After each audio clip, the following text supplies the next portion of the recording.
I can only assume you figured out by now that I'm doing the blown-in insulation that goes up in my attic.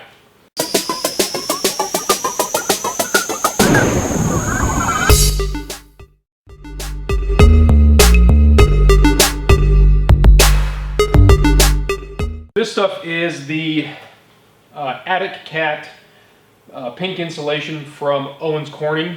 I went down and picked up 10 bags of this stuff here in Washington with tax and everything. These 10 bags were $330 and some change. So I needed 9 bags, but in order to get the blower, which I'm on my way back to the store to pick up here in a second, I had to buy 10 bags. And you can never have enough insulation, so I'm just gonna blow the extra bag up there and call it good. It's worth the savings of not having to rent the machine out of pocket. So I get 68.5 cubic feet out of each one of these individual bags. This stuff expands out 17 times from the size that it is in the bag itself. So I made it back here to Home Depot and we're gonna go pick up this blowing machine that is in the store right now.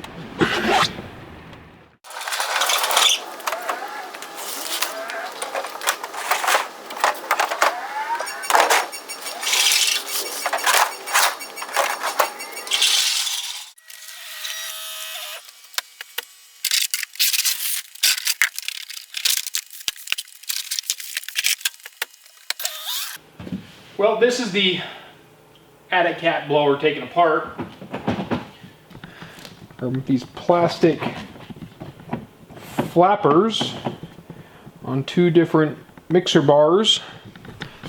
And then down inside of there, the bottom is a 3rd one that pushes it into a chute, which in turn pushes it out of this hole. You've got your power connection right here. And you've got your top works. Machine where you put the insulation in has this big flappy plastic which pushes pressure against the side of the bag, so the bag will go through this razor blade and cut the plastic off, because you don't run the plastic through the machine. Sets down in. Locks in place. The picture seems to indicate that they'll just break in half. So maybe we'll try that first, see what we think.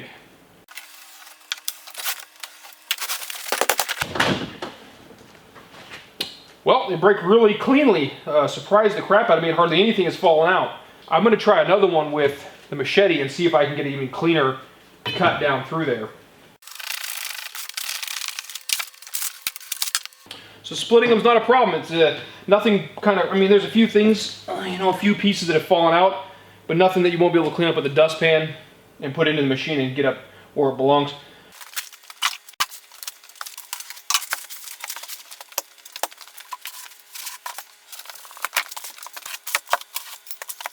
One of the things I was really nervous about was having my nephew down here to cut the bags of insulation as he was loading them into the machine. So, you know, he's a young guy and he wants to help out as much as he can, and I didn't want to tell him no, he wasn't going to use a knife, so instead of providing the opportunity for him to use a knife, as you just saw, I cut all 10 bags in half already and pre-staged them in the corner, so that tomorrow he should be able to just load them right into the machine, and I should be able to blow them right into the attic.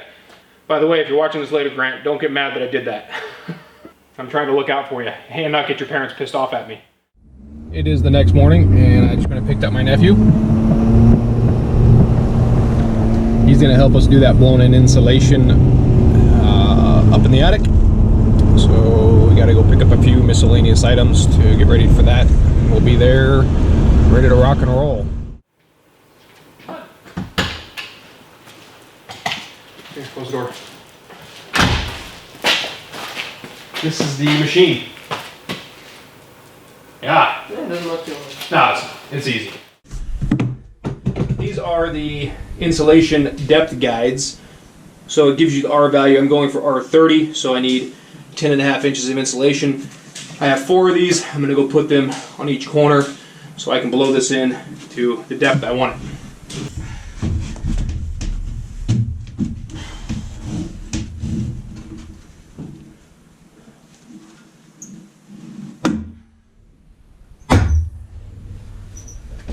All right, so as you saw, we got the measuring strips nailed up in place up in the attic.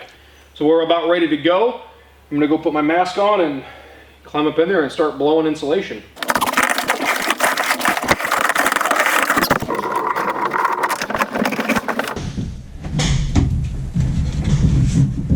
That bungee cord is to support the weight of the hose so it doesn't pull it back out of the attic on me. You can also see I put in some insulation that I had left over from doing the walls. Now, I left it so that I can do the blown in stuff on each side of it to get the best coverage possible. And it also has to go up and over the top of it in order to get to that R30 rating that I'm going for.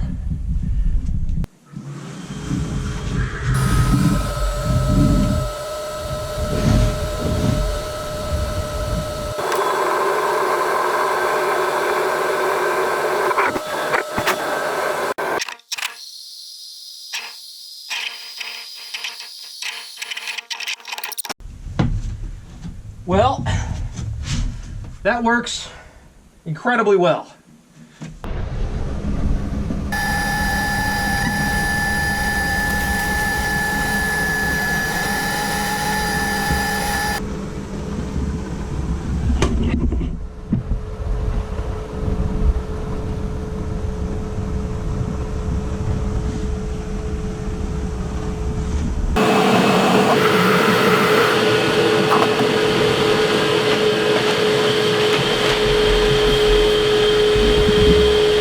Just tried using it without the table, and for me, I think using it without the table is probably easier because you can see exactly when you need to put it in, and also you have more room for yourself, so it's easier, like, straight on.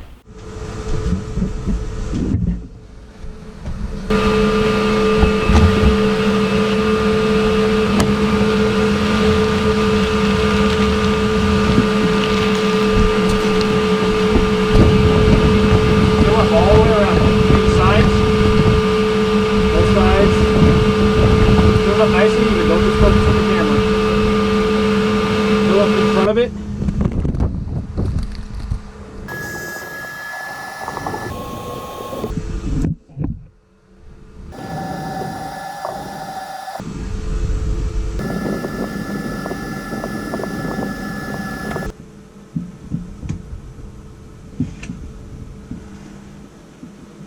All right, you're good. Let's do the other side.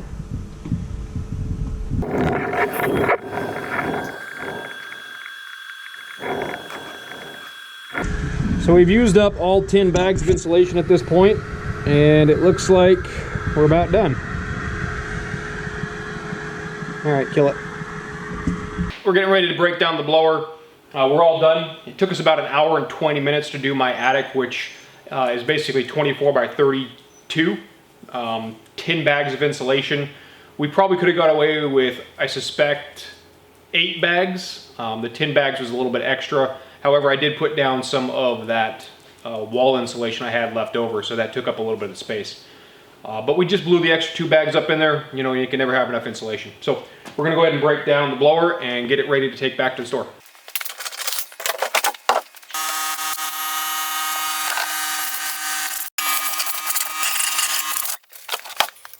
That's as clean as I got it. So it's time to wind up the hose. I'm gonna get my dad to give me a hand.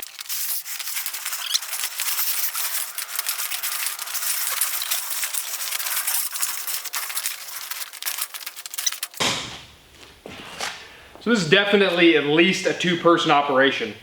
In a garage where you're not really worried about getting insulation everywhere, you could definitely get by with just 2 people.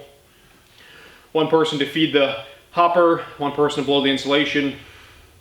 Clean up, definitely need 2 people. As you saw, fighting this hose is kind of a pain in the butt.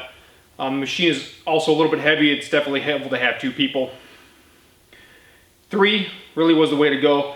I was able to get Grant, my nephew, to help me out, and my dad was able to keep loading the machine.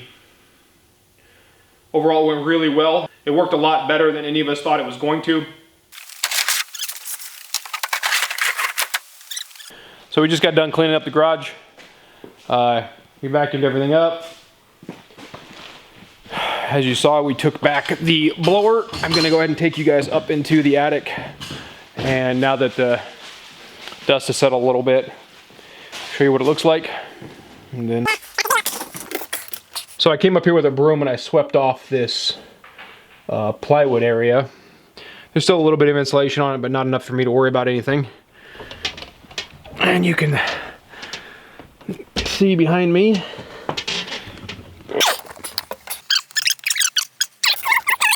here that I got to R44 instead of the R30 I was going for.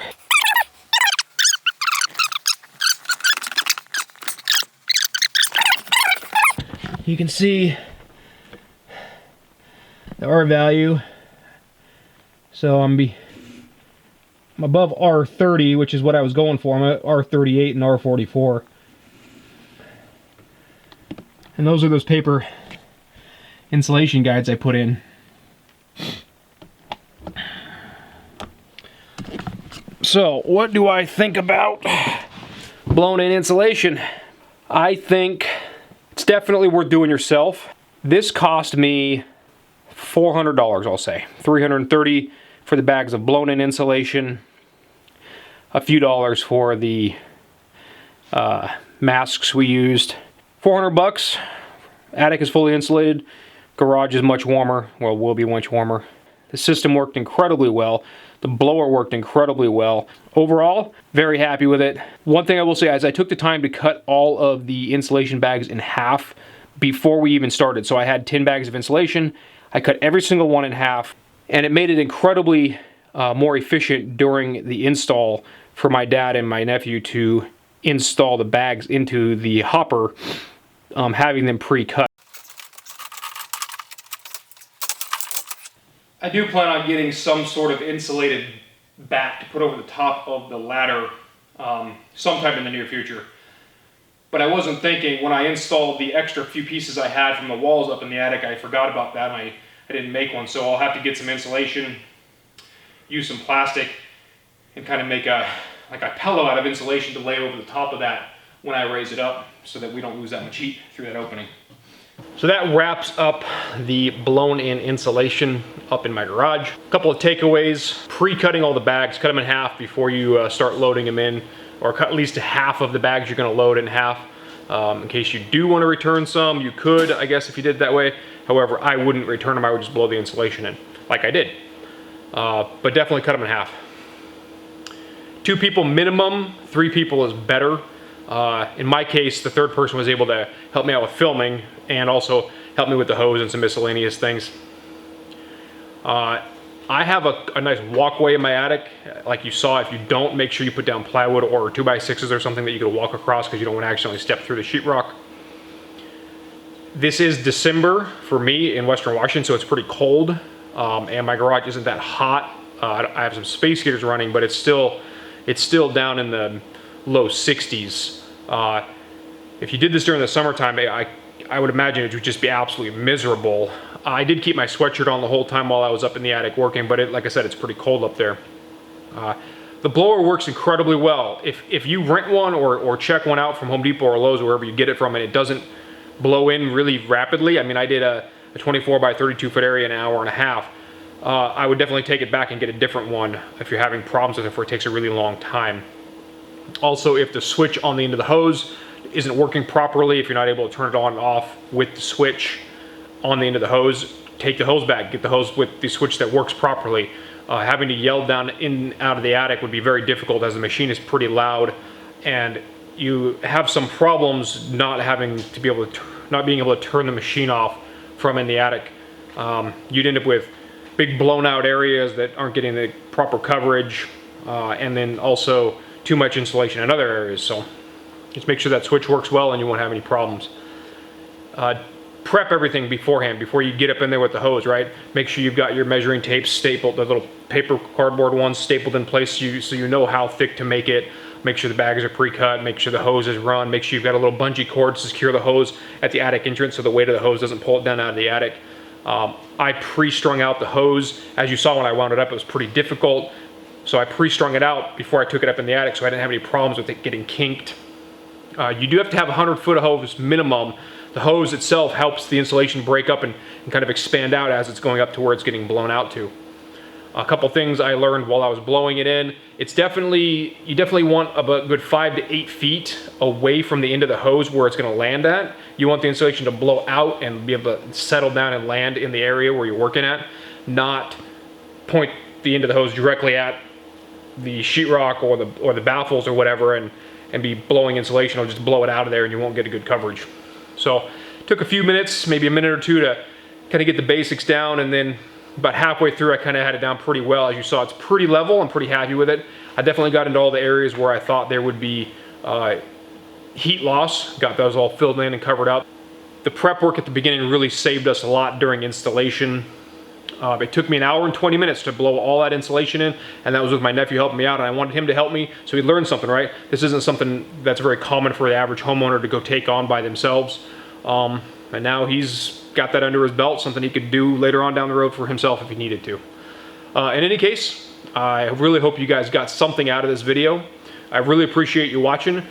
Make sure you check out some of these other links. I'll have the link to my garage series over here. I'll have my brother's house series down or up on the top here. Maybe check out the tractor series videos and always hit that subscribe button. That always helps me out in the long run working on the next project. Thanks for watching.